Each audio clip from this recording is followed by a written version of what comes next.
বিসমিল্লাহির রহমানির রহিম। আসসালামু আলাইকুম my dear student, how are you? আশা করি তোমরা সকলে ভালো আছো। আমি আল্লাহর রহমতে ভালো আছি।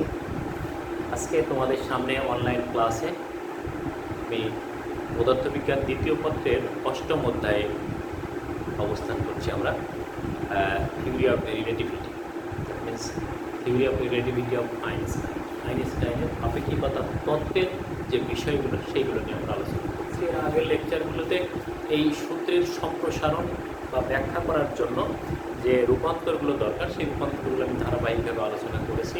গ্যালিলিয়ান ট্রান্সফরমেশন, লরেন্স ট্রান্সফরমেশন, এগুলো দেখা হয়েছে। এবং এর আগের লেকচারে আমি টাইম ডাইলেশন সম্পর্কে আলোচনা করেছি এবং সেখানে দেখা গেছে যে স্থিতিশীল অবস্থায় নির্ণীত যে সময় গতিশীল অবস্থা অপেক্ষা কম, তাহলে গতিশীল অবস্থা থেকে নির্ণীত সময় বেশি। আজকে আমরা যেটা দেখতে যাচ্ছি সেটা হচ্ছে লেন্থ কন্ট্রাকশন, অর্থাৎ দৈর্ঘ্য সংকোচন। এখন দৈর্ঘ্য সংকোচনটা কি বলছে? কোনো স্থির অবস্থায় যদি কোনো বস্তুর দৈর্ঘ্য আমরা নির্ণয় করি, সেই নির্ণীত দৈর্ঘ্যটা গতিশীল অবস্থা থেকে নির্ণীত দৈর্ঘ্য অপেক্ষা বেশি। তার মানে কি দাঁড়ালো? যে যত গতিশীল হবে কোনো বস্তু, যত গতিশীল হবে তার দৈর্ঘ্যকে কী হবে? ছোট মনে হবে। এবং এই সমস্ত ঘটনাগুলো বা এই পর্যবেক্ষণগুলো সবই কিন্তু বেগ যেটা বলা হচ্ছে সেই বেগটা কিন্তু আলোর বেগের কাছাকাছি বা আলোর বেগের সঙ্গে তুলনীয় বেগের ঘটনা। ঠিক আছে, আমরা নিউটনিয়ান ফিজিক্সে যে সমস্ত বেগ সম্পর্কে আলোচনা করেছি বা বেগের যে মান নিয়ে আমরা কথা বলি, সেই বেগগুলো এখানে কিন্তু কার্যকর নয়। এটা হচ্ছে নিউটনের সীমাবদ্ধতা, ঠিক না? তাহলে সেই ক্ষেত্রে আমরা এখন যেটা দেখতে যাচ্ছি সেটা হচ্ছে নির্দিষ্ট আলোর বেগের তুলনীয় বেগে যদি কোনো বস্তুকে আমরা গতিশীল করতে পারি, তাহলে সেই বস্তুর দৈর্ঘ্য কী হবে? বেগ যত বাড়তে থাকবে দৈর্ঘ্য তত কমতে থাকবে। এটাই হচ্ছে আমাদের লেন্থ কন্ট্রাকশন। তো এই আলোচনায় আমি তোমাদের সাথে আছি doctor Aliuddin, lecturer physics, Saidpur degree college. তো এখানে দুইটা ফ্রেম অফ রেফারেন্স অঙ্কন করা হয়েছে। একটা হচ্ছে স্থিতিশীল প্রসঙ্গ কাঠামো আর একটা হচ্ছে গতিশীল প্রসঙ্গ কাঠামো। গতিশীল প্রসঙ্গ কাঠামোটা স্থিতিশীল প্রসঙ্গ কাঠামো অপেক্ষা ভি বেগে গতিশীল। অর্থাৎ ওই একইভাবে যদি আমরা বলতে চাই যে কোনো স্টেশনে দাঁড়িয়ে আছে একজন যাত্রী, সেটা হলো সে এস কাঠামোতে, আর ট্রেনে ভ্রমণ করছে যে যাত্রী সে আছে হলো এস ড্যাশ কাঠামোতে, সে আছে এস ড্যাশ কাঠামোতে। এখন প্রশ্ন হলো যে এস ড্যাশ এবং এস, এই কাঠামো দুইটা একে অপরের সাপেক্ষে কিন্তু গতিশীল। এস ড্যাশ কাঠামো যেমন স্টেশনে দাঁড়িয়ে থাকা একটা যাত্রীর সাপেক্ষে ট্রেনটা গতিশীল, ট্রেনে বসা একজন যাত্রীর সাপেক্ষে স্টেশনটা কিন্তু বিপরীত দিকে গতিশীল। এবং এই কারণেই আমরা যখন বাসে বা ট্রেনে ভ্রমণ করি তখন দেখি যে আমাদের চতুর্দিকের গাছপালা, ঘর বাড়িগুলো আমাদের পিছন দিকে চলে যাচ্ছে। তার মানে কি, আমরা যদি সামনের দিকে অগ্রসর হই তাহলে ওইগুলো পিছন দিকে যাচ্ছে। তাহলে আমরা আমাদের সাপেক্ষে তখন আমরা বলছি স্থির। তাহলে এই প্রসঙ্গ কাঠামোতে যদি কোনো বস্তু রাখা হয়, অর্থাৎ ট্রেনের ভিতরে দুইটা সিটের মধ্যবর্তী দূরত্ব নির্ণয় করা হলো, সেটা কীভাবে? যে সে তো স্থির কাঠামো থেকে নির্ণয় করলো, ট্রেনে বসে আছে একজন যাত্রী, সেই যাত্রী তার নিজের সিট এবং পাশের জনের সিটের মধ্যবর্তী দূরত্ব নির্ণয় করলো। সেই দূরত্ব সে কীভাবে নির্ণয় করলো? যে এইখানে একজন বসে আছে, এইখানে একজন বসে আছে, এই দুটোর মধ্যে একটা মাপকাঠি ধরে সে প্রথম তার দৈর্ঘ্যটা নিল x1 ড্যাশ বিন্দুতে, এটা নিল x2 ড্যাশ বিন্দুতে। অথবা সে তার নির্ণয় করলো কি Δx dash x2 minus x1, এই দৈর্ঘ্যটা নির্ণয় করলো। কিন্তু এই দৈর্ঘ্য নির্ণয় করতে যে সে কী করলো? সে স্থির প্রসঙ্গ কাঠামোর সাপেক্ষে কিন্তু নির্ণয় করলো। সে যে দৈর্ঘ্যটা পেল সেই দৈর্ঘ্যটা কি স্থির প্রসঙ্গ কাঠামোর সাপেক্ষে। এখন এই ব্যক্তি স্টেশনে দাঁড়িয়ে থাকা এই ব্যক্তি ওই সিট দ্বয়ের দৈর্ঘ্য নির্ণয় করতে চায়, এই সিট দ্বয়ের দৈর্ঘ্য সে নির্ণয় করতে চায়। এখন সে কীভাবে নির্ণয় করবে? তাহলে এখন তাকে নির্ণয় করতে গেলে সে প্রথমে x1 ড্যাশ ওই বিন্দুতে সে থিতাটা ধরল। তাহলে ধরার পরে দ্বিতীয়বার যখন ওই বিন্দুটা নির্ণয় করতে যাবে তখন তার অবস্থান কিন্তু ভি বেগে গতিশীল হয়ে যাবে। তাহলে সে প্রথম ব্যক্তির অবস্থানটা পেল একটা জায়গায়, দ্বিতীয় ব্যক্তির অবস্থানটা সে ওইখানে আর পাবে না। তার মানে এখানে সে সঠিক সময় এই সঠিক দৈর্ঘ্যটা নির্ণয় করতে পারবে না। এখন তাকে সঠিক দৈর্ঘ্য নির্ণয় করতে গেলে কী করতে হবে? আমরা সাধারণত অক্ষ ব্যবস্থার ক্ষেত্রে দৈর্ঘ্য নির্ণয় করি মূল বিন্দুর সাপেক্ষে। তাহলে এখন এই স্টেশনে দাঁড়িয়ে থাকা এই ব্যক্তি যদি এস ড্যাশ কাঠামোর ক্ষেত্রে নির্দিষ্ট একটা রেফারেন্স বা মূল বিন্দুর সাপেক্ষে যদি এই দুই বস্তুর বা দুই ব্যক্তির অবস্থান একই সময়ে নির্ণয় করতে পারে, তাহলে সে হচ্ছে সঠিক, তার এখান সাপেক্ষে সঠিক দৈর্ঘ্যটা সে পেয়ে যাবে। তাহলে কী করবে সে? তাহলে এখন এস কাঠামো থেকে এস ড্যাশ কাঠামোর দৈর্ঘ্য নির্ণয় করতে গেলে তাকে t=0 সময়ে এই ঘটনাটা সম্পন্ন করতে হবে। তার মানে এস কাঠামোর পর্যবেক্ষক যখন এস ড্যাশ কাঠামোর কোনো দৈর্ঘ্য নির্ণয় করবে, অর্থাৎ গতিশীল কাঠামোর কোনো দৈর্ঘ্য নির্ণয় করবে, তখন সে তাকে খুব শূন্য সময়ে ঘটনাটা সংঘটিত করতে হবে। কারণ যখনই সময় বৃদ্ধি পাবে বা যখনই ভিন্ন সময়ে হবে, তাহলে ভিন্ন সময়ে হলে মূল বিন্দুর সাপেক্ষে এই দুই বিন্দুর অবস্থান পরিবর্তন হয়ে যাবে, এই দুই বিন্দুর অবস্থান পরিবর্তন হয়ে যাবে। তাহলে আমাদের ও বিন্দু থেকে x1 ড্যাশ এবং x2 ড্যাশের সঠিক অবস্থান পেতে গেলে এই পর্যবেক্ষককে কী করতে হবে, বা স্থির প্রসঙ্গ কাঠামোর পর্যবেক্ষককে কী করতে হবে? একই সময়ে দুইটা বিন্দুর অবস্থান লোকেট করতে হবে। ঠিক আছে? যেমন আমরা P1 P2 বলি, x1 y1 z1 x2 y2 z2, এই দুইটা বিন্দুকে লোকেট করতে হবে কি একই সময়ে লোকেট করতে হবে। যদি একই সময়ে চিহ্নিত করতে পারে তাহলে ∆t=0। ঠিক আছে? তাহলে এই ∆t0 এই অবস্থায় আমরা যদি এখন এই ∆x ড্যাশ এবং ∆x এই দুটার মধ্যে সম্পর্ক স্থাপন করি, হ্যাঁ, তাহলে লরেন্স ট্রান্সফরমেশন অনুযায়ী according to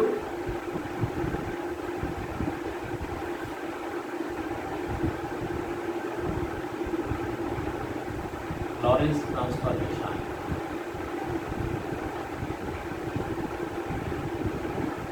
according to Lawrence transformation, তাহলে এখানে আমরা কি পাবো? x dash is equal two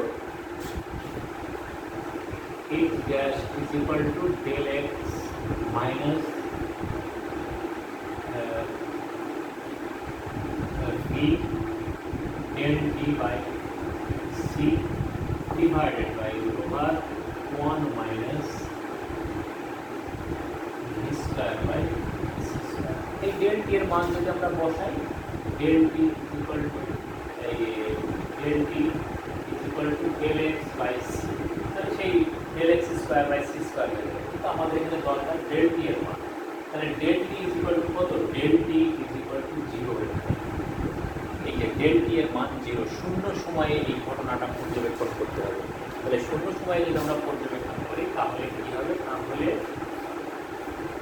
del x dash is equal to del x divided by 1 minus v square by c square। ঠিক আছে?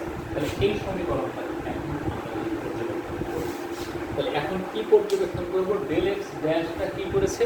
তাহলে গতিশীল প্রসঙ্গ কাঠামো কার সাপেক্ষে? স্টেশনে দাঁড়ানো পর্যবেক্ষকের সাপেক্ষে। তাহলে স্টেশনে দাঁড়ানো পর্যবেক্ষকের সাপেক্ষে গতিশীল ট্রেনে যে দৈর্ঘ্যটা নির্ণীত হয়েছে সেটা তো স্থির প্রসঙ্গ কাঠামোতে। ট্রেনে বসা যাত্রী ট্রেনের ভিতরের কোনো বস্তুর দৈর্ঘ্য নির্ণয় করছে, সেটা হলো স্থির প্রসঙ্গ কাঠামো, অর্থাৎ এটা হলো প্রপার টাইম। তাহলে প্রপার টাইম যদি হয় তাহলে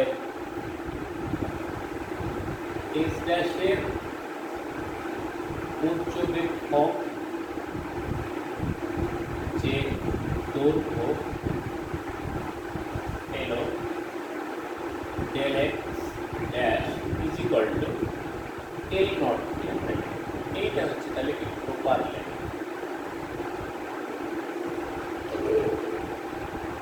এটা হলো প্রপার লেন্থ। এইটা অনেক সময় আমরা নিশ্চল দৈর্ঘ্য বলে থাকি। এখন এই প্রপার লেন্থ বা নিশ্চল দৈর্ঘ্য কি সেটাই আমরা বলছি, যে এই গতিশীল প্রসঙ্গ কাঠামোতে থেকে সেই কাঠামোর পর্যবেক্ষক যে দৈর্ঘ্যটা নির্ণয় করবে সেটা হলো তার জন্য নিশ্চল প্রসঙ্গ মানে নিশ্চল দৈর্ঘ্য। আর এই স্টেশনে দাঁড়ানো যেটা, সে স্থির কাঠামোতে আছে কিন্তু সে নির্ণয় করছে কি গতিশীল কাঠামোর দৈর্ঘ্য, তাহলে তার নির্দিষ্ট দৈর্ঘ্যটা হবে আপেক্ষিক দৈর্ঘ্য। তাহলে এখানে del x যেটা এটা হচ্ছে L আপেক্ষিক।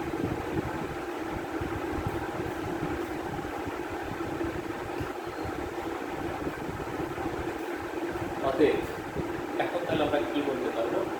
L naught is equal to L divided by over 1 minus v square L is equal to L naught over 1 minus square by c square। এটাকে যদি আমরা 2 নাম্বার সমীকরণ বলি তাহলে এখানে কি দাঁড়াচ্ছে যে b square by c square is very very less than 1, অতএব L is less than L naught, L is less than L naught। অর্থাৎ v এর মান যত বাড়তে থাকবে L naught এর মান তত কমতে থাকবে। এইটা আমরা তত কি হবে 1 এর কাছাকাছি আসবে, কাছাকাছি আসলে তখন এই মানটা কি হবে বিয়োগ করলে আরও ছোট হবে, তখন L এর মান আরও কমতে থাকবে। এইটা হচ্ছে আমাদের, এজন্যই বলা হয়েছে কোনো পর্যবেক্ষকের সাপেক্ষে স্থিতিশীল অবস্থা থেকে নির্মিত দৈর্ঘ্য গতিশীল অবস্থা থেকে নির্মিত দৈর্ঘ্য অপেক্ষা বেশি মনে হয়, গতিশীল দৈর্ঘ্য অপেক্ষা বেশি মনে হয়। এটাই হচ্ছে আমাদের লেন্থ কনভেনশন। এখন প্রশ্ন হচ্ছে আমরা এইটা শুধুমাত্র দৈর্ঘ্য সংশোধন দেখেছি,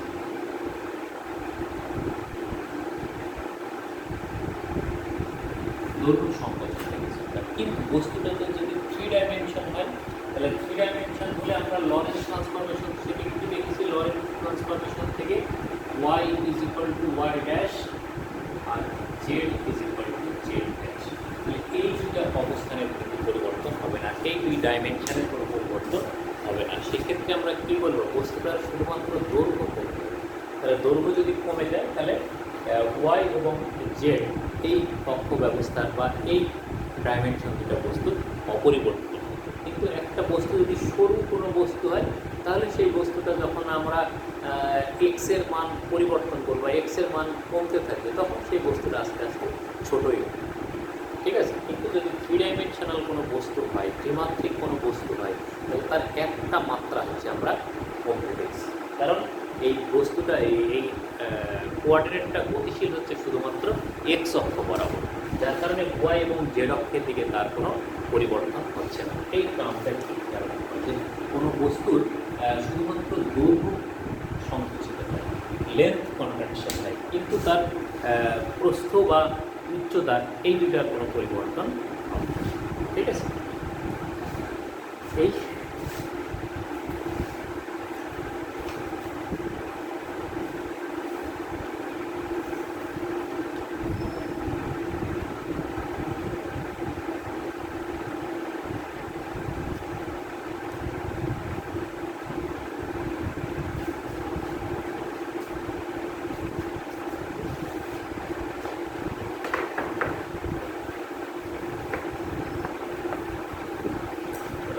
is equal to L naught over 1 minus b square by c square।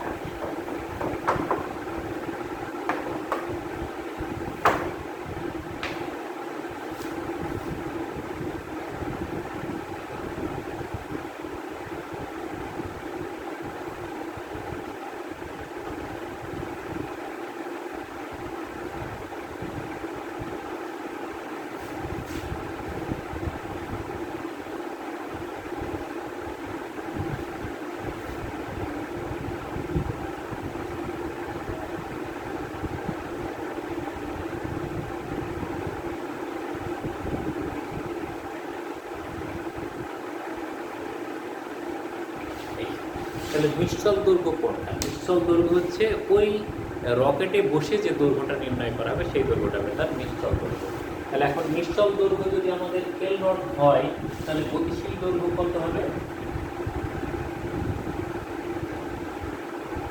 নিশ্চল দৈর্ঘ্য সমান L naught, তাহলে গতিশীল দৈর্ঘ্য কত হবে?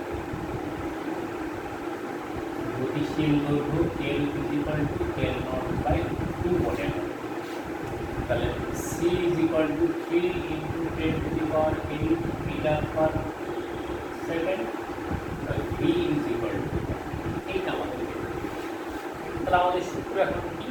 L is equal to L naught over 1 minus b square by c square। তাহলে এখন যদি আমরা L এর মানটা বসিয়ে দিই তাহলে কত হবে? বসিয়ে এবং যদি বর্গ করি তাহলে 1/4 is equal to 1 minus b square by c square। L naught কেটে দেবো 1/2, তাকে বর্গ করে দিলাম 1/4 is equal to 8 বা square by C square equal তাহলে কত হবে 1 মাইনাস 1/4 3/4। এখন আমাদের দরকার হলো সি স্কোয়ারের মান, ভি স্কোয়ার ভি এর মান। V square is equal to 3/4 C square বা ভি ইজ ইকুয়াল টু 3/2 এইটা হলো আমাদের রকেটের বেগ। এটাই হলো আমাদের রকেটের বেগ। তাহলে এই রকেটের বেগ আলোর বেগে 3/2 গুণে যদি চলে তাহলে তার দৈর্ঘ্য আমাদের কাছে কত মনে হবে? আমাদের কাছে মনে হবে যে অর্ধেক। 10 মিটার যদি তার দৈর্ঘ্য হয় তাহলে আমাদের কাছে মনে হবে 5 মিটার।